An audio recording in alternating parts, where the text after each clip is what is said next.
They called him the Digital King. Ambrose Fox, 33 years old, self-made billionaire, tech genius. The man who built Vault 1 from nothing but code and ambition. His face graced magazine covers. His name opened doors that stayed locked for everyone else. His wealth? Let's just say he could buy a small country and still have enough left over for breakfast. But money doesn't buy peace. And power? Power just makes the fall hurt more. That Friday night, his empire started bleeding. And the girl who knocked on his door with a McDonald's bag ended up delivering something far more valuable than dinner. She delivered salvation. Before we begin the story, tell us where you are watching from. We'd love to hear from you. Subscribe to the channel, like this video. The rain hammered against the floor-to-ceiling windows of Ambrose's mansion like angry fists demanding entry. Lightning split the sky over Manhattan, illuminating his world in brief, violent flashes. Inside, chaos. "No, no, I said roll back to Thursday's backup." Ambrose's voice cut through the noise like a blade. His normally calm demeanor was cracking, piece by piece. "What do you mean, it's corrupted?" His IT team crowded around multiple monitors, their faces pale and sweating. Lines of red code cascaded down every screen like digital blood. System breach DETECTEDDATA loss. 93% origin. UNKNOWN. Ambrose ran his hand through his dark hair, messing up what had been perfectly styled just hours ago. His tie hung loose around his neck, his jaw clenched so tight it hurt. "Sir, we've never seen anything like this," one of his lead developers stammered. "It's not just a hack. It's like the system is eating itself from the inside." "Then stop it from eating," Ambrose snapped, immediately regretting his tone. These people had worked for him for years. They were brilliant. But right now they looked terrified. And if they were terrified, he should be too. Vault 1 wasn't just a company, it was his life's work, a financial security platform used by millions. Banks trusted him. Governments trusted him. And right now, all that trust was burning down while he watched helplessly. His phone buzzed. Another investor. Another person wanting answers he didn't have. He ignored it. Funny how power feels safest, he thought bitterly, staring at the cascading red code. Until it disappears.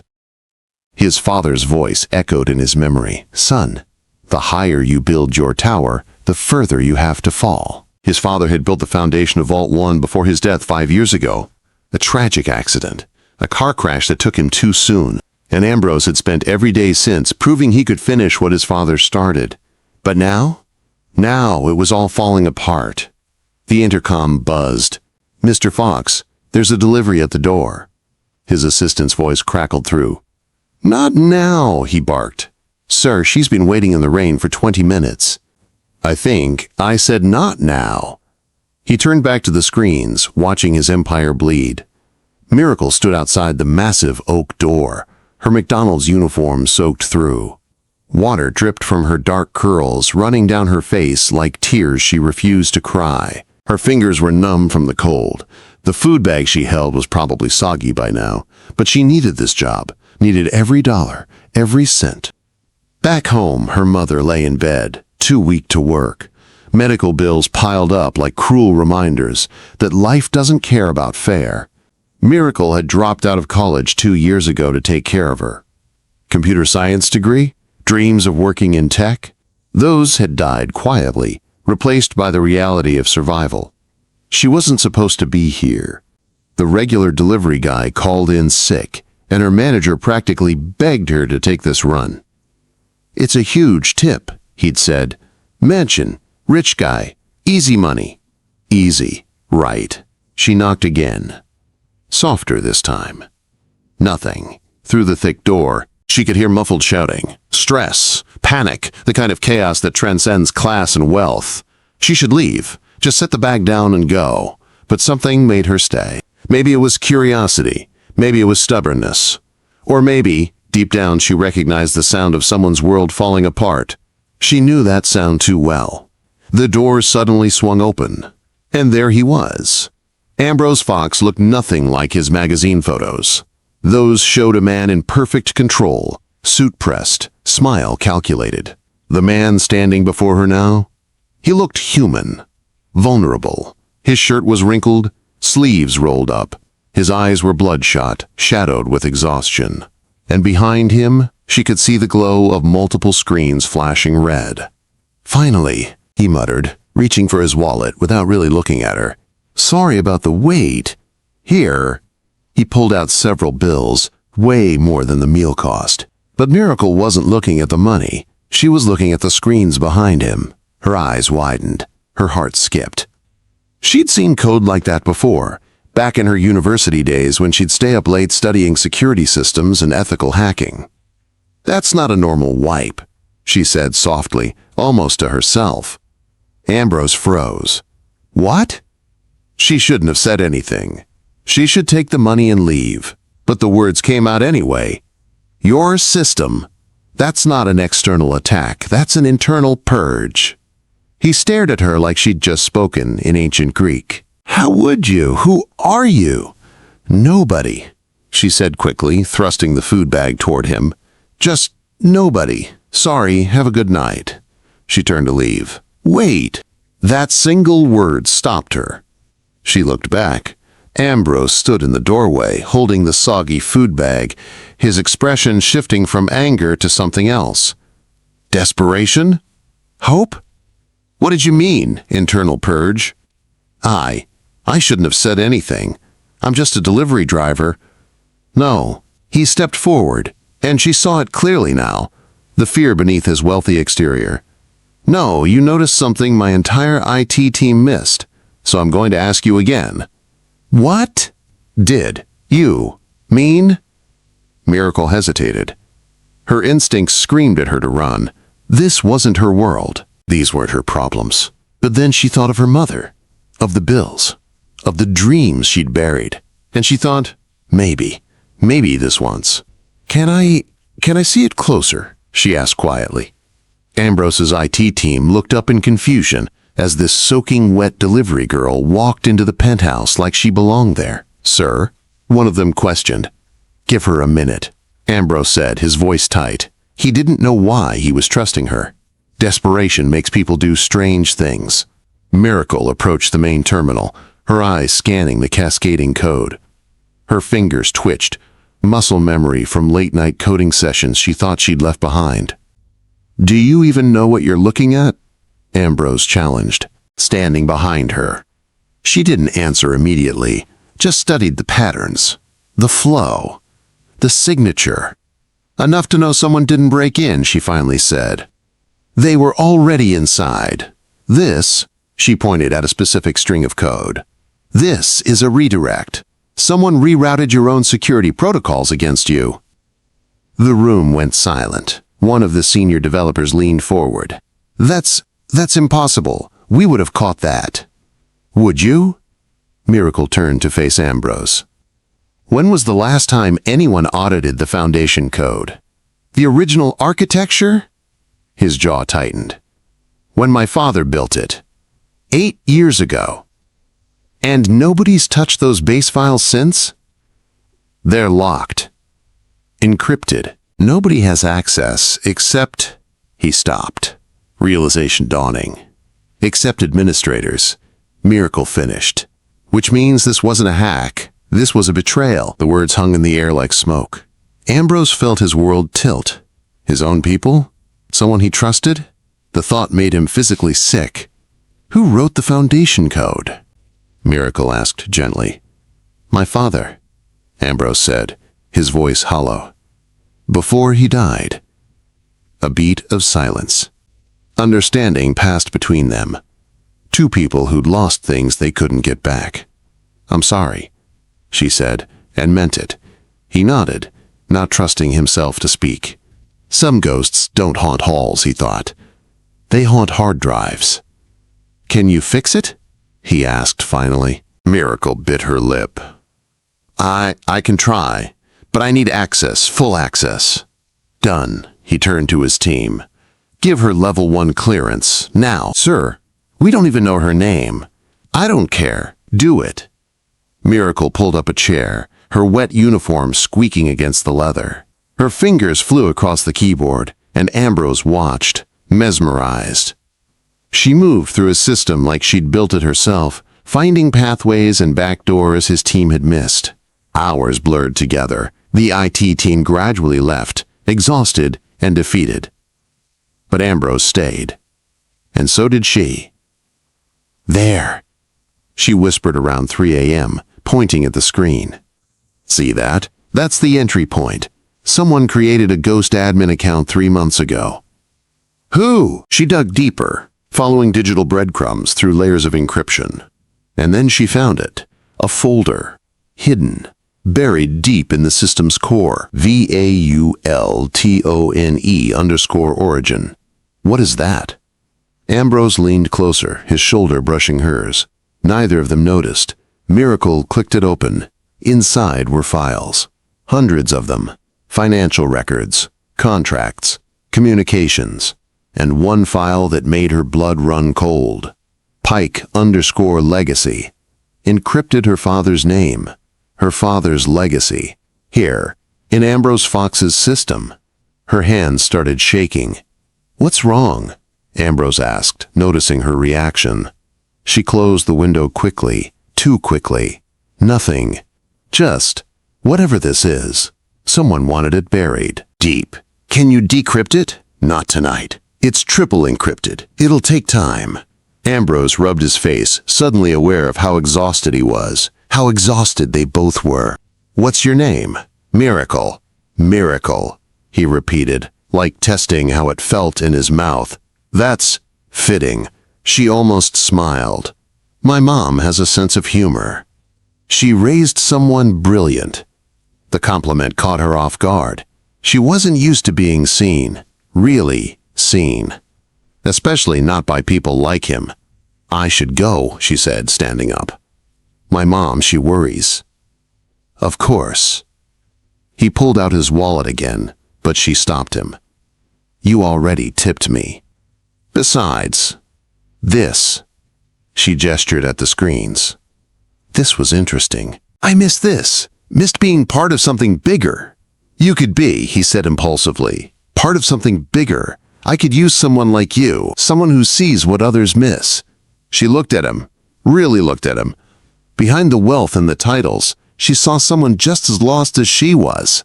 Someone fighting battles nobody else understood. "I'll think about it," she said softly. As she turned to leave, he called out, "Miracle?" "Yeah? Thank you." For not walking away. She smiled, sad and sweet.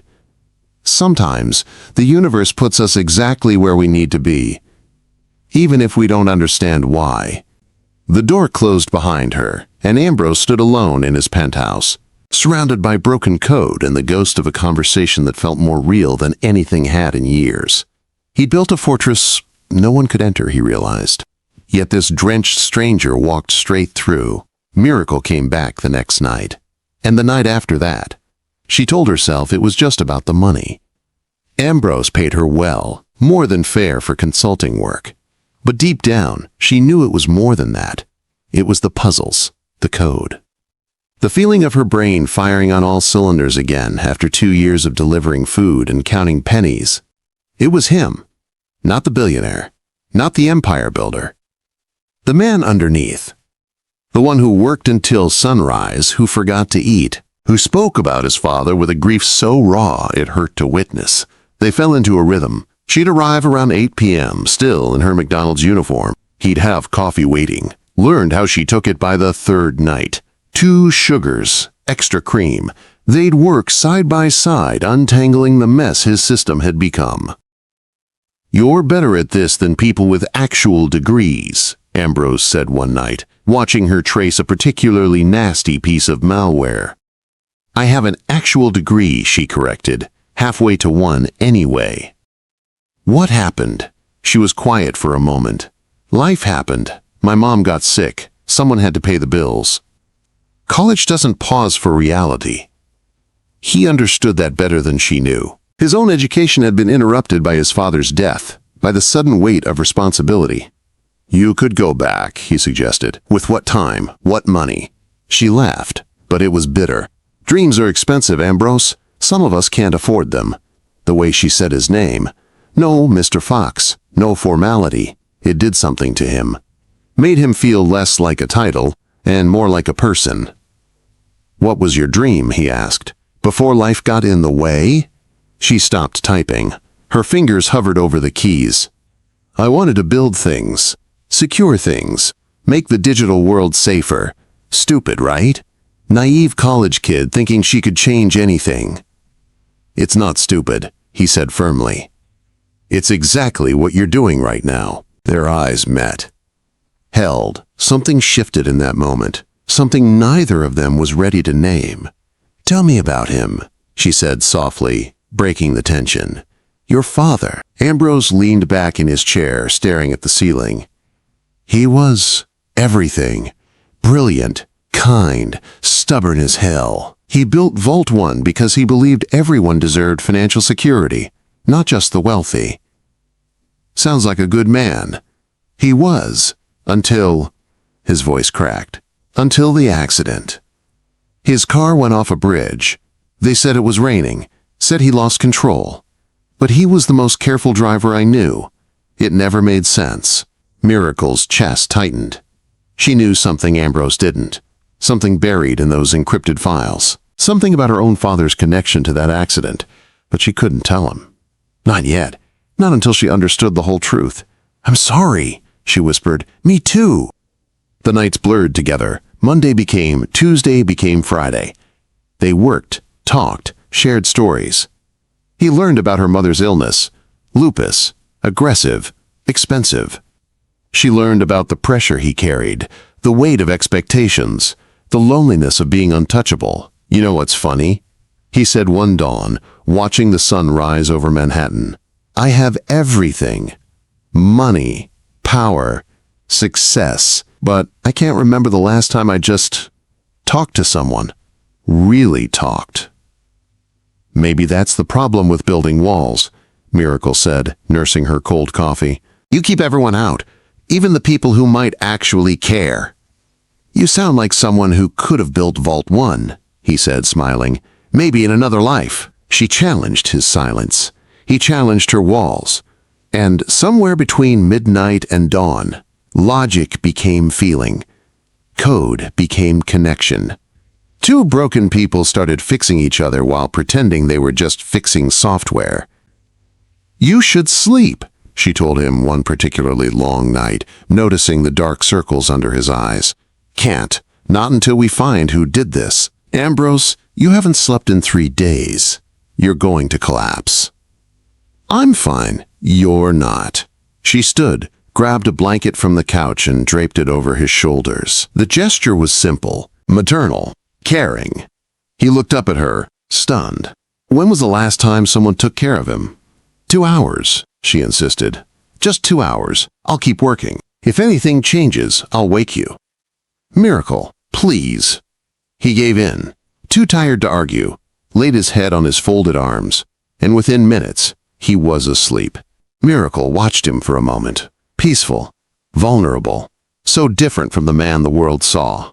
She turned back to the computer, to the encrypted file that haunted her. Pike_legacy. Encrypted her father's legacy. Her family's shame. Whatever secrets were buried here, they connected their worlds in ways she didn't fully understand yet. But she was going to find out, even if it destroyed everything they were building. 3 weeks into their strange partnership, something changed. They were closer now.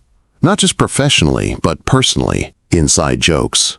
Comfortable silences. The way she'd automatically refill his coffee before he asked. The way he'd order extra food when she came over, knowing she probably hadn't eaten dinner. It felt like friendship. It felt like more.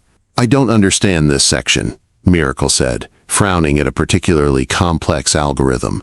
"It's like 2 different coding styles merged together." Ambrose leaned over her shoulder, so close she could smell his cologne. Cedar and something clean. "That's because there were 2 original architects. My father and his partner." "Partner?" "Yeah. Before my time. Guy named Salem Pike. Brilliant programmer. They built the foundation together." His voice darkened. "Until Pike betrayed him. Miracle went rigid. Betrayed him how? Tried to steal the company. When my father refused to sell, Pike leaked proprietary code to competitors. Destroyed his reputation. My father had to buy him out, remove him from everything. It nearly bankrupted us. He paused. Some people say the stress contributed to the accident, that my father was distracted, upset, that Pike basically killed him. Each word was a knife in Miracle's chest. Salem Pike. Her father. The man she'd loved. The man who died broke, and broken, his name dragged through mud. His reputation destroyed, and Ambrose thought he was a traitor. What if, she started carefully, her voice shaking, what if there was more to the story? There isn't. The evidence was clear. Pike signed the NDAs, took the buyout, and disappeared. Never even tried to defend himself. Because he couldn't, Miracle thought. Because he was dying. Because he spent his last days trying to clear his name while the world turned against him. People are complicated, she said quietly. Sometimes the villain is just someone who lost the narrative. Ambrose looked at her strangely. You sound like you're defending him. I'm just saying. Maybe there are sides to stories we don't see. Or maybe some people are just bad, he countered. My father trusted Pike, and Pike destroyed that trust. End of story. She wanted to scream, wanted to tell him everything. But she couldn't, not without proof, not without risking everything. Instead, she changed the subject. We should focus on the current breach. The past can wait. But the past was closing in, whether they were ready or not. That night, working late, their hands brushed over the keyboard. Both froze. Sorry, Ambrose murmured, but didn't move his hand away. Neither did she. The air between them crackled with something dangerous, something inevitable. Miracle, he said softly, turning to face her. I need to tell you something. Her heart hammered. What? These past few weeks. Working with you. It's been the first time I've felt like myself in years. Not the CEO, not the billionaire, just me, Ambrose. I know it's complicated. I know there's a million reasons this is a bad idea, but I can't stop thinking about you. Can't stop wanting. The computer blared an alarm. Unauthorized login. DETECTED SOURCE. Internal administrative. ACCESSLOCATION. VAULTONE. Headquarters. They jumped apart. The moment shattered. Someone's in the system, Miracle said, fingers flying over the keys. Right now. They're accessing the financial records. Can you trace them? Working on it. Got it. Terminal 47. Executive floor. Ambrose grabbed his phone, dialing security. Lock down Terminal 47. Now. Don't let anyone leave that floor. He looked at Miracle, his expression grim. We need to go. Now. The Vault 1 headquarters at midnight was eerie. Empty halls, fluorescent lights humming, the ghost of productivity haunting every corner. Ambrose and Miracle burst through the executive floor doors. Security had already detained 3 people, all board members. All people Ambrose had trusted for years. What the hell is this? Demanded Gregory Wilson, head of operations and Ambrose's mentor since his father died. You tell me, Greg, Ambrose said coldly. Why are you accessing encrypted financial files at midnight? We have every right. No, you don't. Miracle stepped forward, holding a tablet. Because these aren't company files. These are hidden accounts, shell corporations, money being funneled out of Vault 1 for 3 years. The board members went pale. You've been bleeding the company dry, Ambrose said, his voice dangerously quiet. Creating fake vendors. Approving fraudulent invoices. How much? How much did you steal? We didn't steal anything, Gregory snapped. We were protecting the company. Your father, he was going to ruin everything with his ethical nonsense. Everyone deserves security, he'd say. You can't build an empire on charity, Ambrose. So you killed him. The words came out before Ambrose could stop them. Silence. The accident, Ambrose continued, his voice shaking. It wasn't an accident, was it? Gregory's expression shifted. Your father was idealistic, stubborn. He found out about our arrangements, threatened to expose everything. We couldn't. We had to protect the company. You killed him. Ambrose repeated, the horror settling in his bones. We removed an obstacle, Gregory corrected coldly. And we would have gotten away with it if you hadn't brought in. He glared at Miracle. This nobody who sees too much. Ambrose moved so fast security barely caught him. He had Gregory by the collar, slammed against the wall. My father trusted you. I trusted you. Your father was weak, and you're just like him. Miracle pulled Ambrose back. He's not worth it. Let the police handle him. The authorities arrived. Arrests were made. Evidence was collected.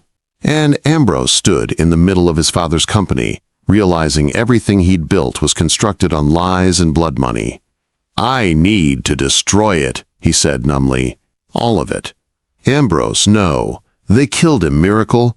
My own board. People I called friends. And they've been stealing from the company, from our users. How can I keep running something built on corruption? By fixing it, she said firmly. By honoring what your father actually wanted. You expose the truth, clean house, and rebuild it right. That's how you honor him. He looked at her, this delivery girl who'd become his savior, and felt something crack open in his chest. How are you so wise? He whispered. I'm not.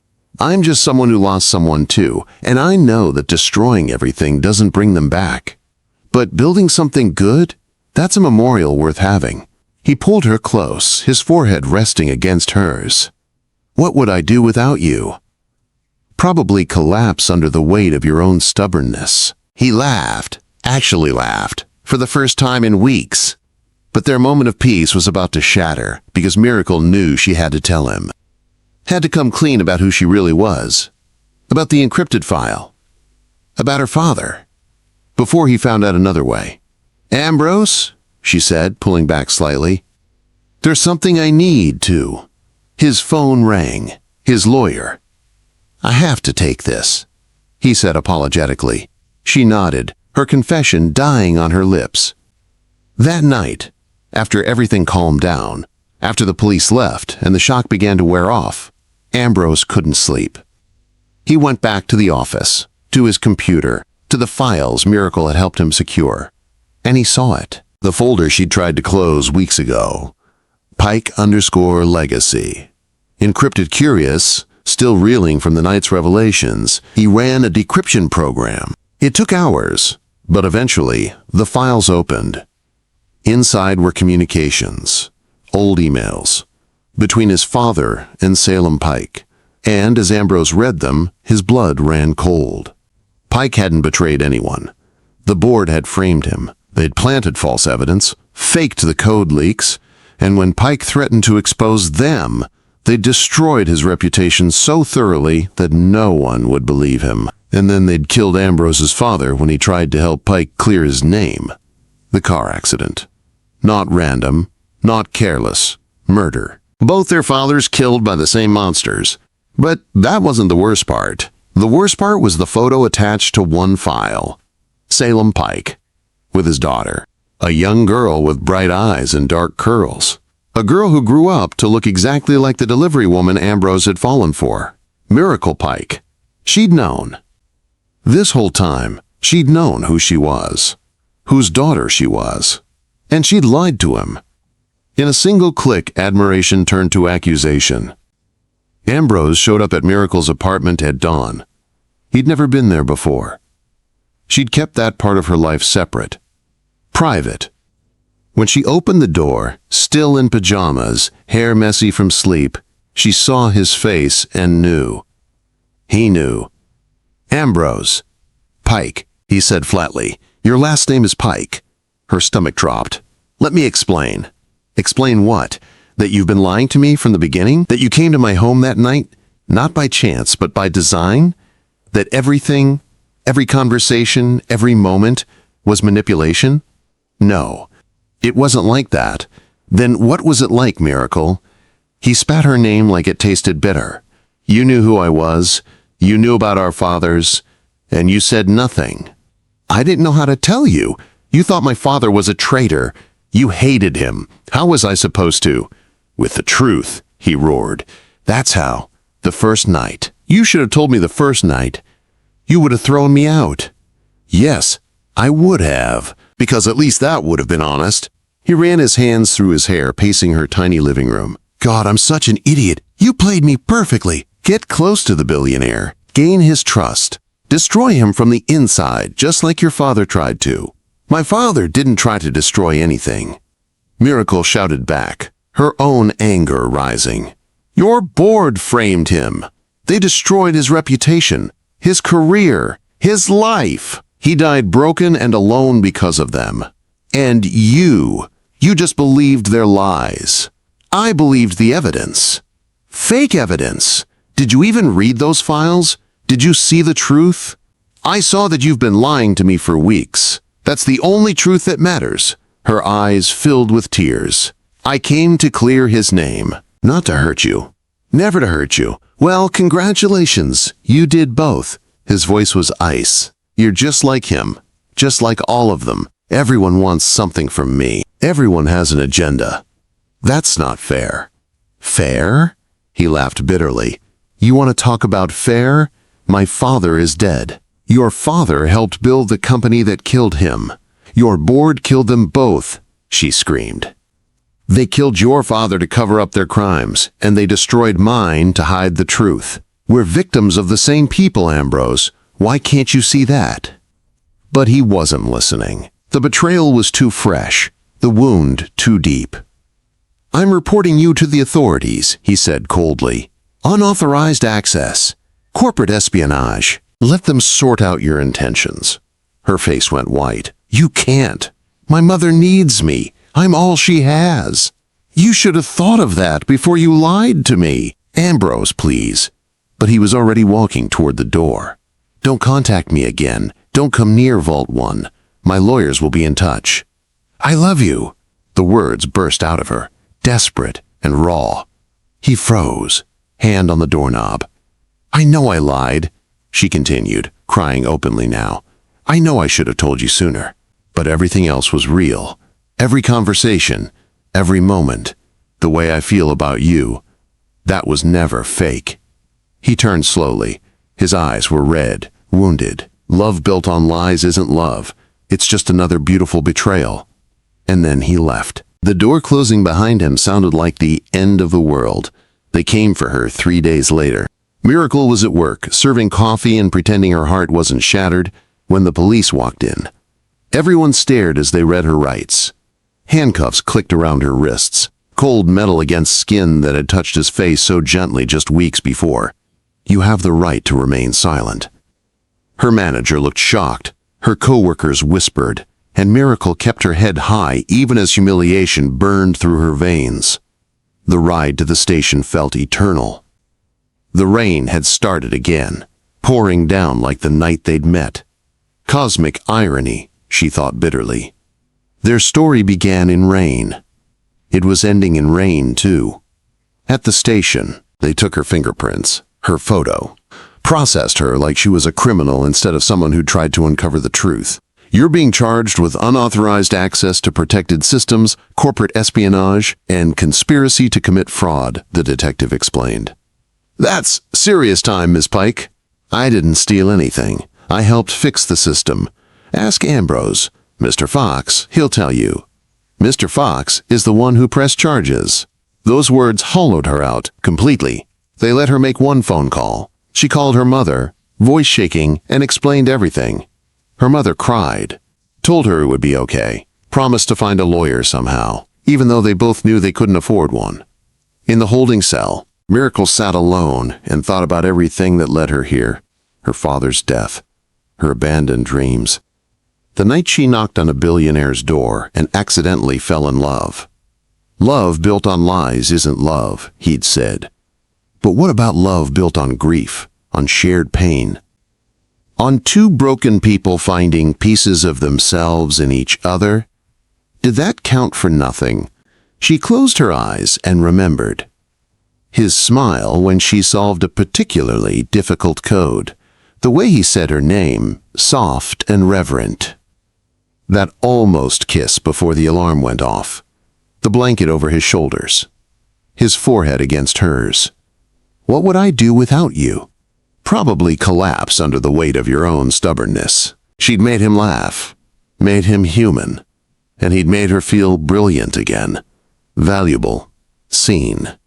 For the first time in his life, he'd lost his fortune once, she thought. But this time, he lost something rarer, a reason to believe. And what had she lost? Everything. Ambrose stood backstage at the Vault 1 headquarters auditorium. In 20 minutes, he'd face the media and announce the company's salvation. The corruption exposed, the board arrested, the system restored. He should feel victorious. He felt empty. "Ready, Mr. Fox?" his new PR director asked. No, he thought, but he nodded anyway. The last few days had been a blur. Police investigations, emergency board meetings, damage control, investors calling, media circling. And through it all, one thought kept haunting him. Her face when he'd said those words. That final, cruel rejection. Love built on lies isn't love. But was it really a lie? Or was it survival? A daughter trying to clear her father's name the only way she knew how? He'd read the files, all of them, seen the evidence of his board's betrayal, seen the communications between his father and hers, not enemies, but friends. Partners who believed in building something good, until greed destroyed them both. And their children, him and Miracle, had been caught in the aftermath, carrying wounds they didn't create. "Mr. Fox?" the PR director prompted. "It's time." He walked onto the stage. Flashing cameras, reporters shouting questions, the whole world watching. "Ladies and gentlemen," he began, his voice steady despite the chaos inside. 3 weeks ago, Vault 1 experienced a systematic attack that threatened everything we've built. Today, I'm here to tell you the truth about what really happened. He outlined everything. The board's corruption, the murders, his father's death, Salem Pike's innocence. Every secret dragged into the light. For years, he continued, this company operated on a foundation of lies. My father and Salem Pike built Vault 1 to help people, to provide security and transparency in an unstable financial world. But after my father's death, people I trusted twisted that vision into something ugly, something corrupt. And I'm here to tell you that ends today. He paused, looking directly into the cameras. I'm dissolving the current corporate structure. Every executive involved in the conspiracy has been terminated and will face criminal charges. Vault 1 will be rebuilt from the ground up, not as a tool for profit at any cost, but as what it was always meant to be, a service for people who need financial security. The room erupted with questions. Mr. Fox, this will cost you billions. Mr. Fox, what about the shareholders?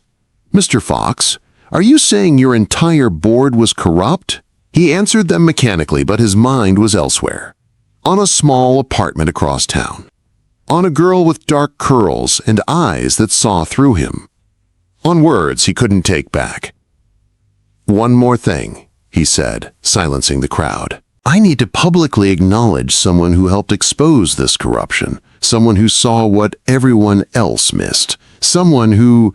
He trailed off. Behind the reporters, on the monitor showing the live feed, he caught a glimpse of himself, saw what he'd become these past few days, hollow, angry, alone. She'd tried to tell him. That night at the office, before his phone rang, she'd started to confess, and he'd cut her off.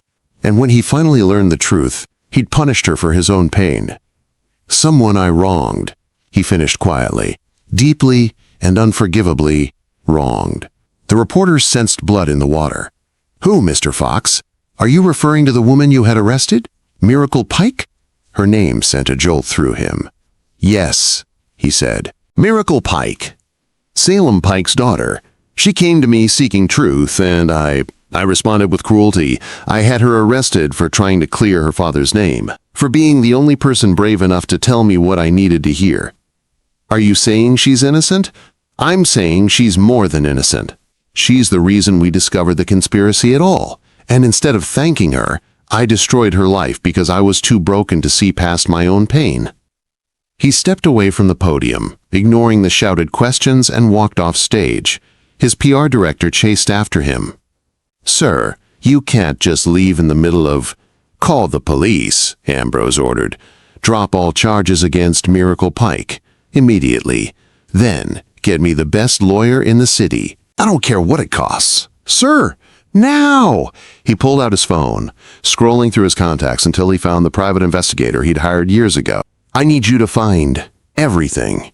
Every piece of evidence proving Salem Pike's innocence. Every document, every email, every witness. I need his name cleared. Publicly. Completely. Whatever it takes. That's going to be expensive, Mr. Fox. I don't care if it bankrupts me. Just do it." As he hung up, his assistant approached carefully. "Sir, there's something you should know. The media picked up on your statement. It's trending everywhere. People are calling you the repentant billionaire. But what? Miss Pike's mother was hospitalized this morning. The stress of the arrest, combined with her illness, she collapsed." Ambrose felt like he'd been punched. "Which hospital?" "Metropolitan. But sir, visiting hours." He was already running. Ambrose burst through the hospital doors like a man possessed. He didn't care about the stares, the whispers, the recognition. He found the information desk, demanded to know where Mrs. Pike was, and ran up 4 flights of stairs because waiting for an elevator felt impossible. Room 412. He stopped outside the door, suddenly uncertain. What right did he have to be here? He'd caused this. His actions had put her mother in this hospital bed. But he knocked anyway. "Come in," a weak voice called. Mrs. Pike looked small in the hospital bed, hooked up to monitors and IVs. But her eyes, Miracle's eyes, were sharp and assessing as they landed on him. "Mr. Fox," she said, not bothering with pleasantries. "Come to finish what you started?" He stepped inside, closing the door behind him. "I came to apologize. For everything. For arresting your daughter. For not seeing the truth. For breaking her heart?" Mrs. Pike interrupted. "That's the part that hurt her most, you know. Not the arrest. Not the charges. The fact that you thought she could betray you. That you believed she was capable of using you. I know. And I was wrong. So wrong. Yes, you were." She adjusted her position, wincing. "My husband spent his last years trying to clear his name. Watching the man he considered his best friend die under suspicious circumstances. Knowing there was conspiracy, but having no way to prove it. He died broken. And my daughter, my brilliant, beautiful girl, had to drop out of school to take care of me. Had to give up her dreams to deliver food and wipe tables and survive." Each word was a blade. "She saw your mansion that night by accident," Mrs. Pike continued. "The regular delivery man was sick. She almost didn't take the shift. But she needed the money for my medication. And when she saw what was happening to your system, she recognized her father's code. After everything he'd been through, she still wanted to protect what he'd built, even if it meant helping the son of the man she thought had destroyed him. She told you all this? She tells me everything. I'm her mother, that's what we do." Mrs. Pike's expression softened slightly. "She told me about the late nights working together, about how you made her laugh, about how you looked at her like she was brilliant instead of just a delivery girl. For the first time in 2 years, my daughter was happy, and then you took that away. I want to fix it," Ambrose said desperately. "Tell me how to fix it." "You can't fix everything, Mr. Fox. Some things break too completely." "Please, just, where is she?" Mrs. Pike studied him for a long moment. "She made bail this morning. A lawyer showed up, paid everything, wouldn't say who hired him. She left the jail and disappeared. Won't answer her phone. Won't come see me because she doesn't want me to see her like this, broken and ashamed when she has nothing to be ashamed of. If you know where she is, why would I tell you? So you can hurt her again?" "So I can beg for her forgiveness," Ambrose said, his voice cracking. "So I can spend the rest of my life proving that I see her, really see her. Not as Salem Pike's daughter, not as a delivery girl, but as Miracle, the woman who saved me in every way a person can be saved." Mrs. Pike's expression shifted. "You love her. With everything I am. And I know I don't deserve a second chance. I know I destroyed her trust. But if there's even the smallest possibility... She's at the park, Mrs. Pike interrupted. Riverside Park, the bench overlooking the water.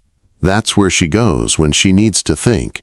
When her father died, she spent weeks there, just sitting, watching the world move while she felt frozen. Ambrose was already moving toward the door. Mr. Fox? He turned back. If you hurt her again. Mrs. Pike said, her voice steeled beneath the weakness.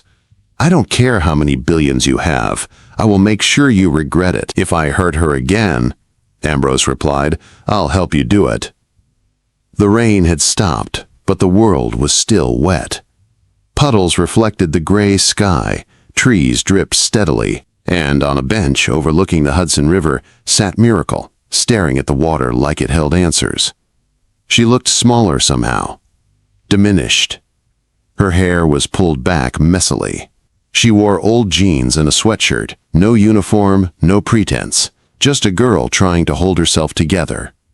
Ambrose approached slowly, afraid she'd run, afraid she'd stay and tell him to leave, afraid of everything.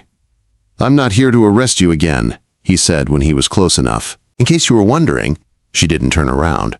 The charges were dropped. Your lawyer made sure I knew. He should have gotten you released immediately. I'm sorry it took so long. You're sorry. She laughed, but it was hollow. That fixes everything, right? You're sorry. The billionaire apologizes, and the world just forgives him. I don't expect forgiveness. He moved around the bench, standing where she could see him. I expect nothing from you, Miracle. I needed you to know some things. I'm listening. Her voice was flat, protective, like she'd built walls higher than his had ever been. First, I read everything. Every file, every communication between our fathers. You were right about all of it. They were friends, partners, and my board destroyed them both to hide their crimes. I know. Second, I'm having my investigator compile evidence to publicly clear your father's name. Full exoneration. It'll be in every paper, every news outlet.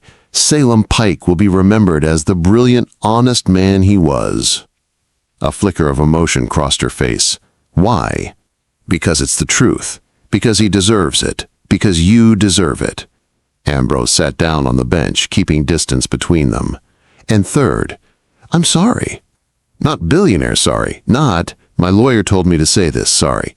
I'm sorry as someone who hurt the person he loves most in this world. Sorry as a broken man who took his pain out on someone who didn't deserve it.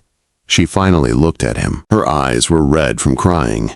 You called the police on me. You had me arrested. You told me that what I felt wasn't real. I was wrong. You told me love built on lies wasn't love. I was wrong about that too. He turned to face her fully. You didn't lie about who you were to hurt me. You protected yourself, because I gave you every reason to believe I'd destroy you if I knew the truth. And you were right. That's exactly what I did the moment I found out. So what changed, she asked. Why are you here now instead of celebrating your company's salvation? Because I realized something during that press conference. I was standing there, talking about truth and transparency, and rebuilding on honest foundations. And I looked at myself, really looked, and saw the biggest hypocrite in the world. How could I preach about honesty when I'd refused to see the truth right in front of me? He leaned forward, hands clasped between his knees. You came into my life exactly when I needed you, not to destroy me, not to steal from me, but to show me what I'd lost in building my empire. Humanity, compassion, the ability to trust. You made me laugh, made me feel, made me want to be better. Ambrose, I love you, Miracle Pike. I love your brilliant mind and your stubborn heart and the way you see solutions where everyone else sees problems. I love that you gave up your dreams to take care of your mother. I love that you fight for truth even when it costs you everything. And I love that you saw me, not the billionaire, not the CEO, just me, and thought I was worth saving. Tears streamed down her face. You hurt me. I know. You made me feel like I was nothing, like everything between us was fake. It wasn't fake. None of it was fake. That's the truth. I was too scared to admit. She wiped her eyes roughly. Why should I believe you now? How do I know you won't change your mind again the next time something goes wrong? You don't, he admitted. You can't know that. All I can do is promise that I will spend every day trying to be worthy of your trust. I will mess up. I'm human, and I'm learning how to be vulnerable instead of defensive. But I will never, ever doubt you again. I will never punish you for my own fear again. The river flowed past them, indifferent to human drama. A jogger passed by. Wife continued, unconcerned with broken hearts and desperate confessions. My mom's in the hospital because of the stress I put her through, Miracle said quietly. Because I got arrested. Because I tried to be someone I'm not, someone who belongs in your world. You belong anywhere you want to be. And if you'll let me, I'd like to help with her medical bills. Not as payment, not as obligation, but because people who love each other help each other carry their burdens. People who love each other trust each other, she countered. Can you really trust me after everything? Can you trust me after what I did to you? They sat in silence, both wounded, both scared, both desperately wanting to bridge the gap between them but not knowing how. Finally, Miracle spoke. My father used to say that the hardest code to write is the apology. Because it requires admitting the bug was yours all along. Smart man. He was. She took a shaky breath. He also said that the best programs are the ones that can adapt. Learn from errors. Become better than their original design. What are you saying? She turned to face him fully. I'm saying I don't know if I can forgive you yet. The hurt is too fresh, too deep. But she reached out slowly, her hand hovering near his. But I'm willing to try, to see if we can debug this mess we've made and build something better. Ambrose took her hand gently, like it was something precious and breakable. I'll wait as long as you need. Days, months, years, however long it takes for you to trust me again. What about Vault 1? The company? I'm restructuring everything, downsizing, refocusing on what it was meant to be. It's going to cost me most of my fortune, but... He smiled, sadly. Money doesn't buy happiness. I learned that the expensive way. Despite everything, she almost smiled. The expensive way. That's very you. I have a proposition, he said, and you can say no. I will completely understand if you say no. I'm listening. Come work for me. Not as a consultant. As a partner. Help me rebuild Vault 1 the right way. Your father's legacy and my father's vision, finally realized. Equal partners, equal say. We'll create something they'd both be proud of. Ambrose, I'm not asking you to forgive me, he interrupted. I'm not even asking you to love me back. I'm asking you to do what you do best, fix broken systems. And if, somewhere along the way, you decide you can trust me again, I'll be here, waiting, hoping, working every day to deserve that trust. Miracle looked at their joined hands. At this man who'd hurt her and was now offering her everything she dreamed of, purpose, partnership, a chance to honor her father's memory. On one condition, she said. Anything. We do this right. Contracts. Legal agreements. Everything documented. I'm not walking into another situation where my word against a billionaire's means I lose. Done. My lawyer will draft everything. You'll have complete protection. And my mother gets the best medical care available. That's non-negotiable. Already arranged, I have the top specialists in the country on call, she studied him. You really thought this through. I had 3 days of hating myself to plan. Turns out, that's very motivating. A real smile flickered across her face. Brief, but genuine. You're gonna have to earn this, you know. Every day. I'm not gonna make it easy. I don't want easy. I want real. And real is messy and complicated and requires work. But it's worth it. You're worth it. She squeezed his hand. Not forgiveness. Not yet. But maybe the beginning of something like hope. Okay, she said softly. Let's rebuild. The new Vault 1 offices were different. smaller, more transparent. Literally, with glass walls and open spaces instead of closed-door executive suites. The entire company had been restructured around one core principle: honesty. Miracle walked through the halls carrying a tablet, reviewing code with a team of developers she'd personally hired. They called her Chief Innovation Officer, but really she was the heart of the new operation. "Morning, boss," called out Jamie, one of the young programmers she'd mentored. "I think I fixed that security loophole you flagged." "Let me see." She reviewed his work, nodded approvingly. "Good catch on the nested exceptions. Ship it." 6 months. 6 months of working alongside Ambrose to build something new, something good. They'd downsized the company by 70%, letting go of everyone involved in the old corruption. They'd restructured as a B Corp, legally required to balance profit with social good. The financial world thought they were insane. But users loved them. Small businesses. Families. People who'd been locked out of traditional financial security now had access to transparent, ethical tools. And Miracle? She was living her dream. Every day she wrote code, solved problems, and built systems that helped people. Her father would be proud. Salem Pike's name had been fully cleared. Major news outlets ran stories about the forgotten genius whose work had laid the foundation for modern financial security platforms. Universities invited Miracle to speak about his legacy. His reputation, once destroyed, was now cemented in history. Her mother's health had stabilized. Top doctors. Experimental treatments. A comfortable apartment with nursing care. She'd even started painting again, something she'd abandoned years ago. "You look happy," Mrs. Pike had said last week during Miracle's visit. Actually happy. And she was, mostly, because there was still one unresolved thing. Ambrose. They worked together beautifully, professional, respectful. He'd kept his promise. Every day he proved himself trustworthy, never overstepped, never pressured. Just showed up, did the work, and treated her like the brilliant partner she was. But there was distance between them. A careful space neither dared cross. She'd forgiven him. Not quickly. Not easily. But gradually, through months of consistent action, she'd let go of the anger. Saw how much he'd changed. How he'd sacrificed billions to do what was right. How he'd dedicated himself to honoring both their fathers' memories. But forgiveness wasn't the same as trust. And trust wasn't the same as love. Except, she did love him. Still. Maybe more than before, because now she knew he was capable of growth, of admitting mistakes, of choosing her over his pride.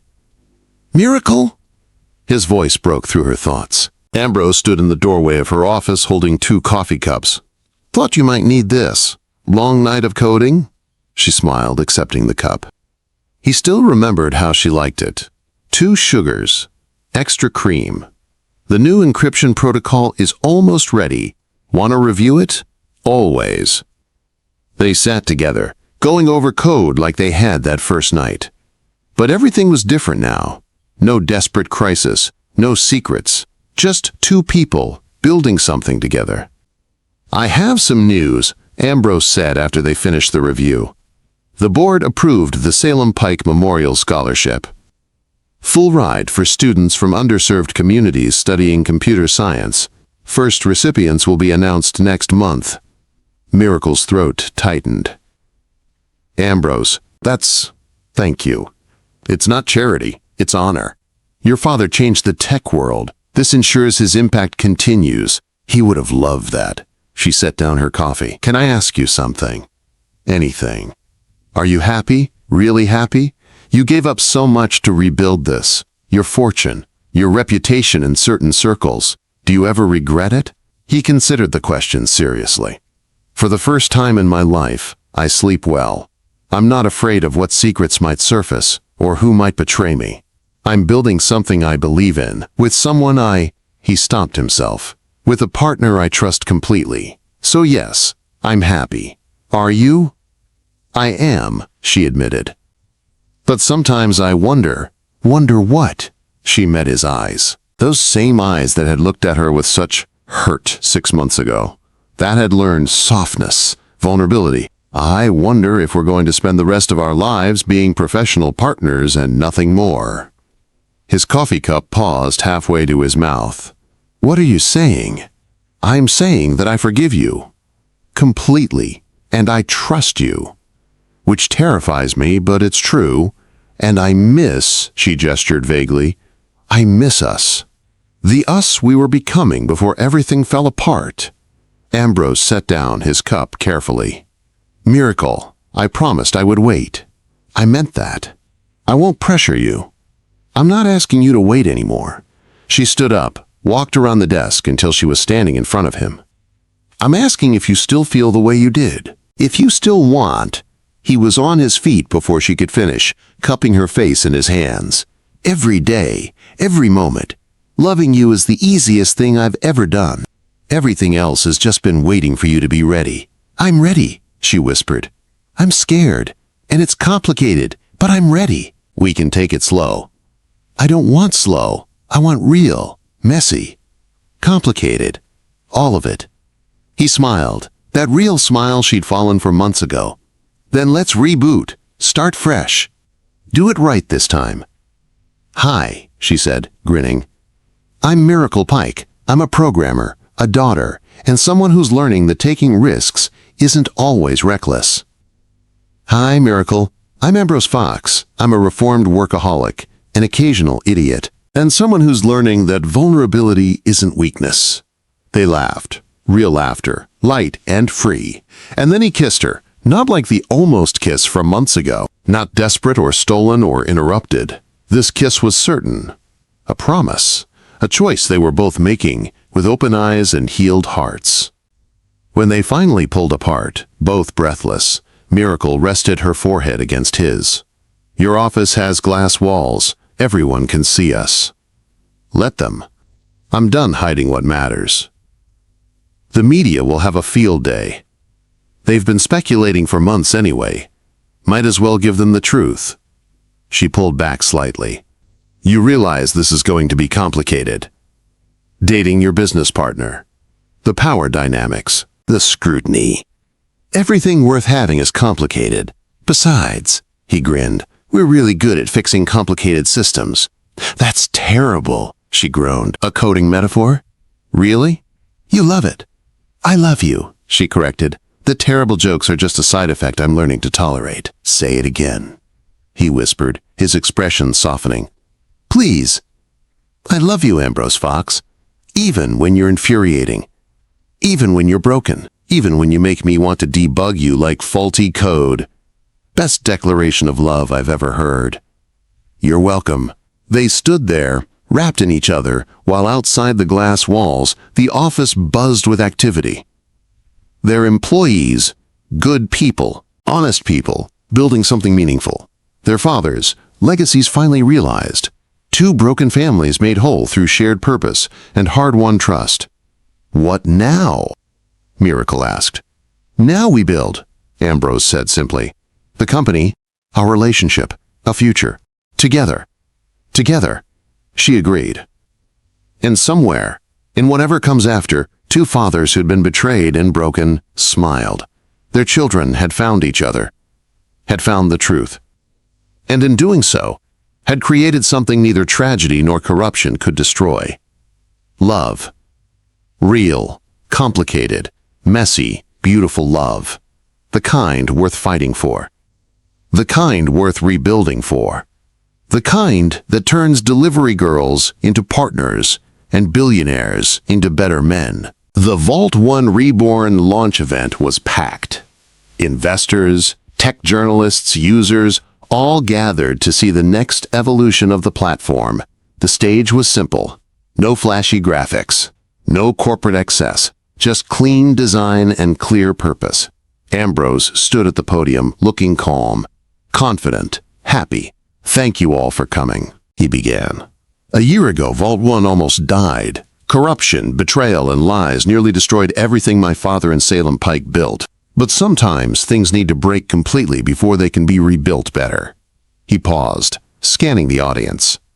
"Today, we're launching Vault 1.2.0, a completely transparent financial platform, open source security, clear fee structures, a commitment to serving people over profit. This is what it looks like when you build on honesty instead of greed. Applause filled the room. But I'm not the one who rebuilt this. The credit belongs to our Chief Innovation Officer, the brilliant mind who saw what this company could be and refused to give up on that vision. Please welcome Miracle Pike. Miracle walked onto the stage, professional in a blazer but still herself. Confident without arrogance, brilliant without pretension. She took the microphone with a smile. Thank you, Ambrose. And thank you all for believing in second chances, for companies and for people. She clicked to the first slide. My father, Salem Pike, believed that technology should serve humanity, not exploit it. Today, we're honoring that belief. In the back of the auditorium, Mrs. Pike watched her daughter with tears of pride. Healthy, happy, standing on a stage, talking about her father's legacy with respect and honor. Ambrose watched Miracle too, but with different emotions. Love, gratitude, awe at how far they'd both come. After the presentation, after the networking and congratulations, they escaped to the building's rooftop garden, their quiet place away from the noise. You were amazing, Ambrose said, pulling her close. We were amazing, she corrected. This is our achievement. Our achievement, he agreed. The city spread out below them, millions of lights in the darkness. Each one a person, a story, a dream. You know what's funny? Miracle mused. If someone had told me 2 years ago that I'd be standing here, CIO of a major tech company, in love with a billionaire, my father's name cleared, I would have thought they were crazy. If someone told me I'd find the love of my life delivering McDonalds, I would have said the same thing. Still with the delivery jokes? Always. He kissed her temple. It's how we met. I'm never letting you forget it. She laughed, leaning into him. I wouldn't want you to. They stood together in comfortable silence, two people who'd crashed and rebooted and emerged stronger. Not perfect, never perfect, but real, honest, together. Thank you, Ambrose said softly, for saving me from myself. I just delivered the truth, Miracle replied, echoing her words from a year ago. You did the rest. We did the rest, he corrected. We did the rest. She agreed. And as they looked out over the city, over the empire they'd rebuilt on trust and truth, one thing was certain. He'd thought power came from control. She taught him it comes from courage. And sometimes, the heart needs to crash completely before it can reboot into something beautiful.